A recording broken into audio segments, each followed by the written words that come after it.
जिसका प्रतिनिधित्व नहीं होगा, जिसका नेता नहीं होगा, जिसकी आवाज नहीं होगी, उसके दुख दर्द पे कोई चर्चा नहीं होगी। इसलिए आरक्षण जरूरी है और जब तक देश में गैर बराबरी रहेगी तब तक इस देश में आरक्षण रहेगा। इस बात का मैं आपको विश्वास दिलाता हूं।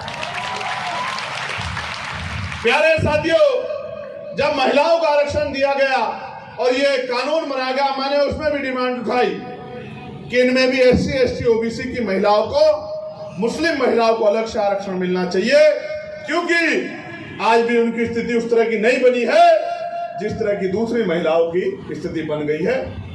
लेकिन क्योंकि संख्या कम थी तो हमारा विरोध बहुत मायने नहीं रख पाया, लेकिन हमने अपने विचार को वहां भी रखा।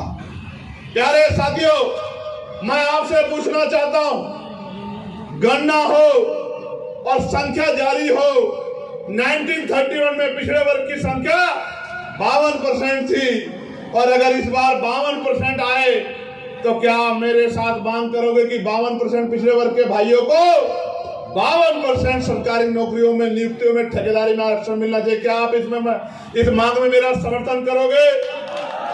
दोनों जो कार्यकर्ता ना आंधी देखता, ना तूफान देखता, ना दिन देखता, ना रात देखता, ना साधन संसाधन देखता, ना अपना भूखा पेट देखता, और जिस तरह से लगातार वो मेहनत कर रहा है उसकी मेहनत जाया नहीं जाएगी और उत्तर प्रदेश में आने वाला समय आजाद समाज पार्टी काशीराम का होगा।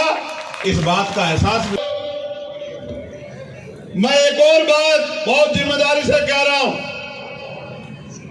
जिनके लिए कहा रामेश्वर पवन जी ने कि उन्होंने कहा बाबा साहब को संस्कृत नहीं आता, मैं उनको संत नहीं मानता हूं और जो सनातन की मान्यता है उनके अनुसार कोई दिव्यांग व्यक्ति जगत गुरु हो ही नहीं सकता। ये सनातन की मान्यता मैं नहीं कह रहा हूं, किसी ने पूछ लो। मैंने सिर्फ इतना कहा था कि सनातन में लिखा है कि जैसे कर्म करोगे अगले जन्म में वैसा ही मिलेगा। तो आपने श्रीमान जी ऐसे क्या कर्म किए कि कुदरत ने आपसे आंखें छीन ली? मैंने यही बात कही, मैंने कोई अपराध नहीं किया, कोई टिप्पणी नहीं की। ऐसा क्यों हुआ, इसका जवाब उनके कर्मों के आधार पर, सनातन के आधार पर निर्धारण होना चाहिए। लेकिन वो बार बार हमारे महापुरुषों को, और उनमें भी डॉक्टर बाबा साहब अम्बेडकर को भी उन्होंने कहा कि मैं नहीं मानता। अच्छी बात है, आप नहीं मानते, और आप क्यों मानोगे समता मूलक समाज की विचारधारा को? क्यों मानोगे आप भारतीय संविधान को? उन्होंने कहा मैं भारतीय संविधान को भी नहीं मानता। लेकिन मैं उनको बता देना चाहता हूं, आप मानो या ना मानो, लेकिन ये देश संविधान से ही चलेगा, ये बात याद रखना। ये देश संविधान से चला है, संविधान से चल रहा है, संविधान से चलेगा। और जिसको संविधान से दिक्कत हो वो कहीं और चला जाए। जिसको भारतीय संविधान में आस्था ना हो वो किसी दूसरे देश के संविधान में जो आस्था रखता हो वहां चला जाए जहां उनका राज हो। यहां भारतीय संविधान का राज है और यहां के प्राइम मिनिस्टर भी संविधान को माथे पे लगाते। याद है नहीं याद है आपको? अगर कोई संविधान के विरोध में जाके अनर्गल टिप्पणी करेगा, संविधान सम्मत कार्रवाई करा के उसको जेल में भिजवाने का काम भी आजाद समाज पार्टी भीम आर्मी के लोग करेंगे। प्रभुजन सम्मेलन बुलाए और समाज के प्रतिष्ठित लोगों को मंच पर बिठा के, जो हक वंचित बहुजन समाज के लोग हैं उनको मंच पर बिठाकर उनके जरिए चर्चा परिचर्चा करके जो दूसरे दल मनुवाद की विचारधारा को पालन करते हुए एक जाति को प्रभुत्व बताते थे, उनके खिलाफ महापुरुषों की मानवतावादी सोच को स्थापित करने का काम इन प्रभुजन सम्मेलन के जरिए किया। लंबे समय जाति के आधार पर हमारे अधिकारी कर्मचारियों का अपमान होता रहा। कोई कुछ कहता है, कोई कुछ कहता है, कोई पुल गिरता है तो इंजीनियरों की जाति देखी जाती है। कोई ऑपरेशन गलत होता है तो इंजीनियर डॉक्टरों की जाति देखी जाती है। लेकिन जब इस देश में 2019 के अंदर ईडब्ल्यूएस के जरिए बिना किसी सर्वे के, बिना किसी गणना के, बिना किसी आंकड़े के